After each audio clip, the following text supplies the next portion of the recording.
네, 서울과 비서울 지역의 사교육 격차에 대해서 함께 보셨는데요. 취재 기자와 좀 더 자세한 이야기 나눠보겠습니다. 자, 황 기자, 사교육 격차, 특히 지역에 따른 사교육 격차가 어제 오늘의 일은 아닙니다. 하지만 지난 10년 동안 그 격차가 더더욱 크게 가파르게 벌어졌는데 10년 동안 무슨 일이 있었던 건가요? 네, 이번에 저희가 10년치 변화를 보여드리다 보니까 2010년부터 통계를 잡기는 했는데요. 예. 사실은 세종시가 통계에 들어오는 2013년부터 보면 문제가 더 심각합니다.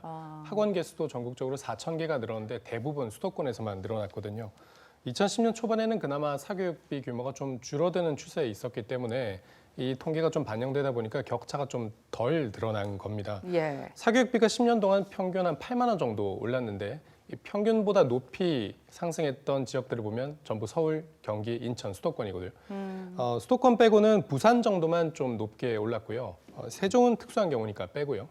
네, 이렇게 보면 지금 고등학교로 갈수록 사실 전체 사교육 참여율이 낮아지게 돼 있는데 1위 서울과 꼴찌의 격차는 더 벌어지는 것도 확인할 수가 있었습니다.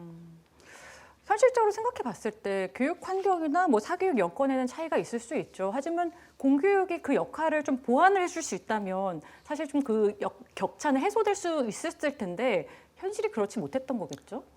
공교육 비용은 사실 국가의 예산이지 않습니까? 그래서 예. 서울과 지역 간의 차이가 이렇게 두드러지게 나타나지는 않습니다. 예. 어떤 경우에는 이제 1인당 학생에게 투입되는 예산을 또 계산해 보면 지방이 더 높게 나오는 경우도 있습니다. 또 지자체에서 또 교육 격차 해소를 위해서 농어촌에 투입하는 예산도 상당히 있거든요. 이런 점을 고려하면 예산은 지방에 더 내려가는 경우도 있는데요. 네. 하지만 현장 교사들은 이 사교육 인프라 격차에서 생기는 지역의 교육 환경이 결과적으로 공교육에도 나쁜 영향을 미치고 있다고 지적을 하고 있습니다. 어렸을 때부터 체계적인 사교육을 받은 수도권 학생들은 대학 입시를 할 때도 정시와 수시를 둘 다 준비할 수 있는데요. 지방 학생들의 경우에는 수능 최저학력 맞추기에도 버거울 때가 있고 재수학원이 지역에 없다 보니까 재수조차 힘들어서 서울에 갈 돈이 없는 학생들은 정시 지도 자체가 힘들어진다는 겁니다. 진학 지도 교사의 말을 한번 들어보시겠습니다. 내신을 하는 그런 학원들은 존재하지만 수능을 가르쳐주는 학원은 없거든요.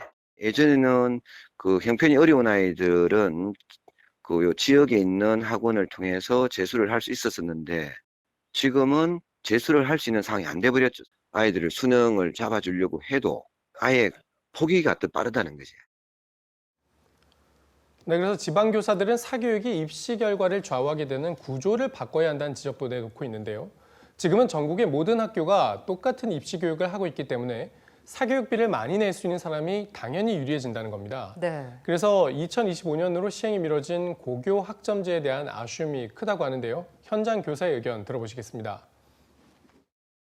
학점제가 되면 이제 교과에서 배우는 내용이 다 다르단 말이에요. 이게 2학년 1학기까지는 비슷하지만 2학년 2학기부터는 정말 내가 원하는 진로라든가 적성에 따라서 우리 학생들이 배우는 교과목이 다 달라지게 돼요. 다양해지면 다양해질수록 공교육이 사교육에 의해서 좌지우지되는 그런 경우의 수가 훨씬 더 줄어들게 되는 거죠.